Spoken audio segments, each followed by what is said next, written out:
The Nimble Bread. It was once as famous as Angel Delight or Smash, and equally as tasteless. However, the adverts for this slimming bread, perfect as part of a calorie-controlled diet, were iconic. At least they became so. The first commercial was rather pedestrian and, by today's standards, utterly shocking in its sexist content. We can laugh at it now. Because look, it's an almost emaciated future national treasure, Joanna Lumley. Nimble is for girls who love their bread. No, it's not. It's not for anybody.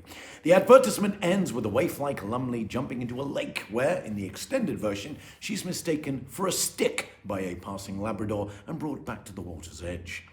And the boast for the brand was slice for slice, Nimble has fewer calories than ordinary bread. This happens to be irrefutable because A, it's about half the size of a piece of ordinary bread, and B, when you spread anything on it, the middle bit detaches from the crust and it disintegrates, thereby lessening your calorie intake. In 1969, the ad agency decided to reinforce the lightness of the bread by making the campaign balloon-based. Look, it's swinging London. 2 years too late, but who the hell cares? Not when you're in a hot air balloon. Here's our lady in white waving, very relaxed, but ooh, she's forgotten her lunch. So they have to send it up to her in another balloon with a single loaf attached. No fillings, no spreads, nothing. But look, the next shot, oh, a sarnie with a filling. Not sure how that happened. The third ad from We're Somewhere Alpine, beautiful castle location, and the familiar tune of She Flies Like a Bird in the Sky, getting higher, higher. Oh, watch out, don't do that! Oh, it was a big wide shot of the Nimble balloon, and again, she's forgotten her lunch, probably too excited about being on a hot air balloon flight. There's the other lunch balloon with the legend, now even lighter emblazed on it. Such an effort, and actually very irritating when she remembers there's not only a great coffee shop in the castle below, but also a rather fine terrace restaurant. The final shot in the voiceover with new Nimble, now nearly twice as light as ordinary bread. Yep, half as tasty and 10 times as unsatisfying. Our fourth Nimble ad, and the makers have dispensed with the niceties of balloon flight, complete with a basket to stand in. Instead, they have her dangling precariously from the balloon itself.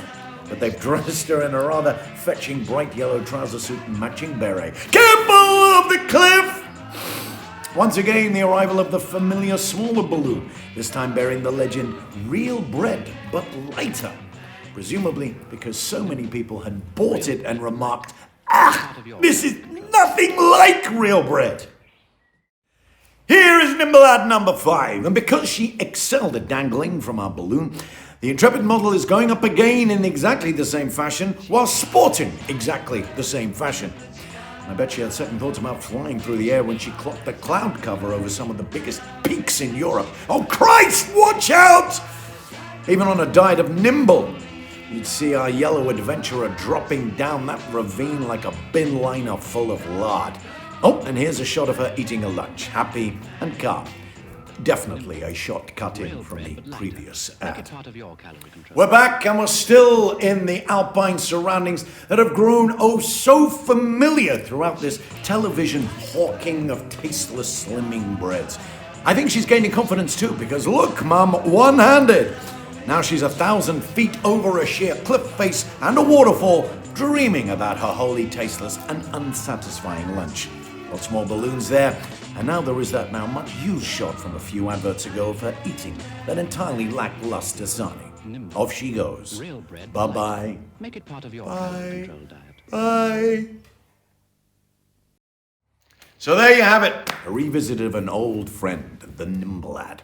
Hey, who remembers Slimcia? Exactly. In the head-to-head contest of revolting slimming breads, Nimble won due to these iconic commercials. And after seeing them back to back, I doubt you'll be able to get the earworm of She Flies Like a Bird in the Sky out of your head.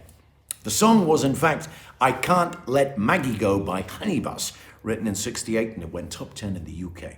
It was later covered by David Essex and also singer and record producer Jonathan King, who released a version of the song in 1991 as a tribute to the outgoing Prime Minister Margaret Thatcher. I know. Oh, you might also be wondering who the original girl in the balloon actually was. Answer is Emily Jones, now a 70-year-old divorcee with 2 grown-up children living in Ludlow, where she runs a small ceramics business. I've been Lenny Beige. Thanks for watching.